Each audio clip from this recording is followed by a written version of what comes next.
Hello everyone, welcome back to Apex nursing point. In this lecture हम discuss करने वाले हैं atelectasis.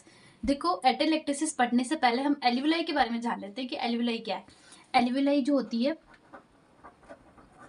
Alveoli is the functional unit of a lungs. Lungs की functional unit होती है और यही क्या होता है, गैसेस का एक्सचेंज हो जाता है। एटेलेक्टेसिस कंडीशन के अंदर क्या होता है कि जो एल्वियोलाई होती है वो कोलैप्स्ड कर जाती है, जिसकी वजह से गैसेस एक्सचेंज जो है वो प्रॉपर नहीं हो पाएगा, तो वो कंडीशन होती है एटेलेक्टेसिस। डेफिनेशन पढ़ लेते हैं अपन। It is the condition in which failure to expand the part of lungs due to collapse of alveoli। ये कंडीशन क्या हो रही है कि एल्वियोलाई, एटेलेक्टेसिस का मतलब ही ये होता है कि एल्वियोलाई का कोलैप्स हो जाना। और अगर एल्वियोलाई कोलैप्स हो जाएगी और हो क्या रहा है कि यहाँ है ना, some part failure to the lungs, मतलब एक्सपेंड नहीं कर पा रहा। कुछ लंग्स का कुछ ऐसा पार्ट है जहाँ पे एल्वियोलाई जो है वो कोलैप्स्ड कर गई, जिसकी वजह से लंग्स में प्रॉपर मूवमेंट नहीं हो पा रहा। क्यों? क्योंकि गैसेस एक्सचेंज का काम ये करती है और गैसेस एक्सचेंज की वजह से क्या होता है, लंग्स के अंदर मूवमेंट होता है। और अगर एल्वियोलाई कोलैप्स कर गई तो एक्सचेंज जो है वो क्या हो जाएगा, इंपेयर हो जाएगा। तो यहाँ पे सम पार्ट जो है वो लंग्स का क्या हो जाएगा, एक्सपेंड करने में फेल हो जाएगा, एक्सपेंड नहीं कर पाएगा। इसी कंडीशन को अपन बोलते हैं एटेलेक्टेसिस। अगर अपन प्रॉपर एक लाइन में मीनिंग देखें कि एटेलेक्टेसिस की डेफिनेशन क्या होती है, तो क्या हो जाता है कि कोलैप्स ऑफ एल्वियोलाई, और एल्वियोलाई क्या हो गई, कोलैप्स हो गई। इसी कंडीशन को अपन बोलते हैं एटेलेक्टेसिस। यहाँ मैंने लंग्स का कुछ पार्ट लिया है, इस पार्ट के अंदर जो एल्वियोलाई है उस एल्वियोलाई को मैंने कोलैप्स करवा दिया, जिसकी वजह से जो पार्ट है वो एक्सपेंड नहीं हो पा रहा। तो ये डेफिनेशन समझ में आ गई ना। कुछ लंग्स का मैंने पार्ट लिया है, इस पार्ट के अंदर जो एल्वियोलाई प्रेजेंट है ये कोलैप्स कर गई, जिसकी वजह से वो पार्ट है वो प्रॉपर एक्सपेंड नहीं कर पा रहा है। क्यों नहीं कर पा रहा है? क्योंकि ये कोलैप्स कर गई, और कोलैप्स कर गई तो एक्सचेंज नहीं हो पा रहा अच्छे से, इसलिए तो वो एक्सपेंड नहीं कर पा रहा। तो यहाँ तक एटेलेक्टेसिस की डेफिनेशन हुई। उसके बाद अपन बात करते हैं कि ईटियोलॉजी और रिस्क फैक्टर, ऐसे कौन से कारण हो सकते हैं या ऐसे कौन से रिस्क फैक्टर हो सकते हैं जिसकी वजह से एटेलेक्टेसिस होने के चांसेस होते हैं। देखो, एक्सेस सिक्रेशन ऑफ म्यूकस, अगर म्यूकस का सिक्रेशन ज्यादा हो रहा है तब भी क्या हो जाएगा, एल्वियोलाई जो है वो ऑब्स्ट्रक्ट हो जाएगी, प्रॉपर उसमें एक्सचेंज वाला जो फंक्शन है वो क्या हो जाएगा, लॉस हो जाएगा। स्पूटम प्रोडक्शन, वही म्यूकस प्रोडक्शन ज्यादा, स्मोकिंग, सीओपीडी हो सकता है। सीओपीडी के अंदर भी क्या होता है कि म्यूकस का प्रोडक्शन ज्यादा होता है।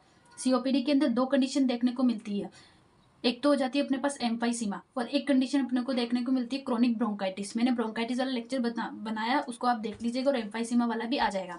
तो सीओपीडी में, तो सीओपीडी की जो आने वाली कॉम्प्लिकेशन है वो एटेलेक्टेसिस हो सकती है। इसके अलावा हाइपोवेंटिलेशन वाली कंडीशन हो सकती है, या फिर कोई ऐसा पेशेंट जो कि प्रोलॉन्ग्ड एनेस्थीसिया वाली कंडीशन पे हो, तो उसमें भी अपनों को देखने को मिल सकता है। नेक्स्ट बात करते हैं अपन पैथोफिजियोलॉजी। पैथोफिजियोलॉजी क्या बोलती है, ड्यू टू ऑब्स्ट्रक्शन, यानी कि म्यूकस का प्रोडक्शन अगर ज्यादा हो रहा है तो एयरवे क्या हो जाएगा, ब्लॉक हो जाएगा। और एयरवे अगर ब्लॉक हो गया तो गैसेस का एक्सचेंज भी क्या हो जाएगा, ब्लॉक हो जाएगा, क्योंकि एयर जो है वो आगे नहीं पहुंच पाएगी, एल्वियोलाई तक नहीं पहुंच पाएगी। तो अल्टीमेटली क्या होगा, एल्वियोलाई अपना फंक्शन को क्या कर देगी, लॉस कर देगी। और इसी तरह से अगर यही जो कंडीशन है लंबे समय तक बनी रही तो आगे चल के अपने को देखने को मिलता है कि एल्वियोलाई जो है वो कोलैप्स कर जाएगी, क्योंकि उसको चांस ही नहीं मिल रहा ना, गैसेस एक्सेस होने का चांसेस ही नहीं मिल रहा, बीच में ब्लॉकेज आ गया। देखो, अब अपन इसको सीक्वेंस से पढ़ लेते हैं, समझ आ जाएगा। Due to obstruction in airway, airway के अंदर due to obstruction in airway, यानी कि ऑब्स्ट्रक्शन एयरवे क्यों हुआ, क्योंकि वहां पे म्यूकस का प्रोडक्शन ज्यादा हो गया, इसलिए एयरवे क्या हो गया, ऑब्स्ट्रक्ट हो गया। Blockage in the passage of air, यानी एयर जो है उसका जो पाथवे होता है वो क्या हो जाएगा, ब्लॉक हो जाएगा। That lead to the lack of gas exchange from alveoli, जो आगे चल के किसको लीड करेगा, एल्वियोलाई की जो फंक्शन है उसको वो लॉस कर देगा, जिसका काम क्या था, गैसेस एक्सचेंज का। तो गैसेस एक्सचेंज नहीं हो पाएगा। Remaining alveolar air become absorbed into the blood stream, यानी जो बची कुची एल्वियोलर एयर है वो तो क्या ब्लड स्ट्रीम के अंदर एंटर कर जाएगी, लेकिन आउटसाइड से एयर जो है वो अंदर की तरफ नहीं आ पाएगी, बिकॉज बीच में क्या एयरवे ब्लॉक हो चुका है। Outside air can not enter due to blockage, बाहर से अंदर की तरफ नहीं आ पाएगा।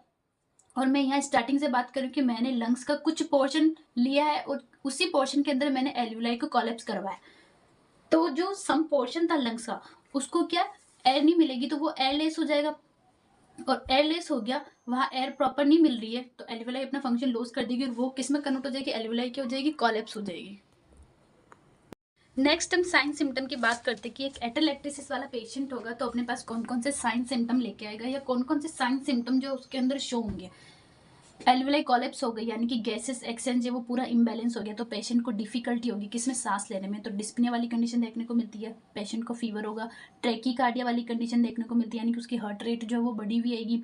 टैकिपनिया, टैकिपनिया वाली कंडीशन मिलेगी। अगर उसको डिफिकल्टी हो रही है सांस लेने में तो जल्दी जल्दी सांस लेगा, तो टैकिपनिया वाली कंडीशन। प्लूरल पेन होगा यानी उसको शार्प पेन होगा। कफ, स्पुटम प्रोडक्शन, मतलब ये अपनों को साइन सिम्टम जो है उसके अंदर शो होंगे। कॉम्प्लिकेशन अपन को क्या मिल सकता है अगर ये कंडीशन इसी तरह से बनी रही, तो आगे आने वाली जो कंडीशन और कौन कौन सी मिल सकती है।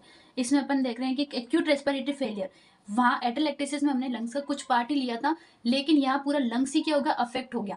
लंग्स की जितनी भी एल्वुलाई है वो सब क्या हो गई, अफेक्ट हो गई। तो ये अगर उस छोटे से पोर्शन को हमने ट्रीट नहीं किया तो ये पूरे लार्ज पोर्शन को क्या ट्रीट मतलब आगे चल के लीड कर सकती है। रेस्पिरेटरी फेलियर जो अपनों को देखने को मिल सकता है, रेस्पिरेटरी जो ट्रैक्ट है वो अपनों को फेलियर यानी कि पूरा जो गैसेस का एक्सचेंज जो वो हर तरीके से क्या हो जाएगा, इम्बैलेंस हो जाएगा। तो उसी कंडीशन को अपन बोलते हैं acute respiratory failure. Diagnosis, diagnostic evaluation अपन कौन कौन से ऐसे टेस्ट है जो लगाएंगे, इसमें अपन चेस्ट एक्सरे करवा देंगे, सीटी स्कैन करवा देंगे, फिजिकल असेसमेंट ऑस्कल्टेशन की हेल्प से अपन देखेंगे तो ब्रीथ जो साउंड अपनों को एबनॉर्मल सुनाई देगी, यानी एबनॉर्मल तो बोल सकते हैं कि ब्रीथ साउंड अपनों को क्या डिक्रीज हो जाएगी। डिक्रीज क्यों होगी, क्योंकि एल्वुलाई कोलैप्स कर गई ना अच्छे से। गैसेस जो है, बात यही तो चल रही है कि गैसेस का एक्सचेंज जो है वो इम्बैलेंस हो गया, वो अच्छे से हो नहीं पा रहा है, तो ब्रीथ साउंड क्या हो जाएगी, डिक्रीज हो जाएगी। देन हम मैनेजमेंट की बात करें तो मैनेजमेंट में क्या है, the main goal of a treatment is to improve ventilation and remove secretion, कि उसके जो वेंटिलेशन यानी जो ब्रीथिंग है उसमें अपन इम्प्रूव करें। देन जो सिक्रेशन है यानी कि म्यूकस प्रोडक्शन है, वहाँ जो स्पुटम प्रोडक्शन उसको अपन क्या करें, वहाँ से रिमूव करें। तो मेन अपना गोल यही होना चाहिए। डीप ब्रीथिंग एक्सरसाइज, उनको ब्रीथिंग एक्सरसाइज जो है वो अपन करवाए। थोरासेंटेसिस, थोरासेंटेसिस क्या होता है, for removal of a fluid by needle aspiration. Thoracentesis में अपन क्या करते हैं कि एक निडल जो है उसको अपन इंसर्ट करते हैं। निडल को इंसर्ट करने के बाद में जहाँ मतलब फ्लूइड कलेक्शन हो चुका है वहाँ अपन निडल को क्या करेंगे, इंसर्ट करेंगे, और जो कलेक्टेड फ्लूइड है उसको अपन क्या कर देते हैं, ड्रेन आउट कर लेते हैं, एस्पायर कर देते हैं।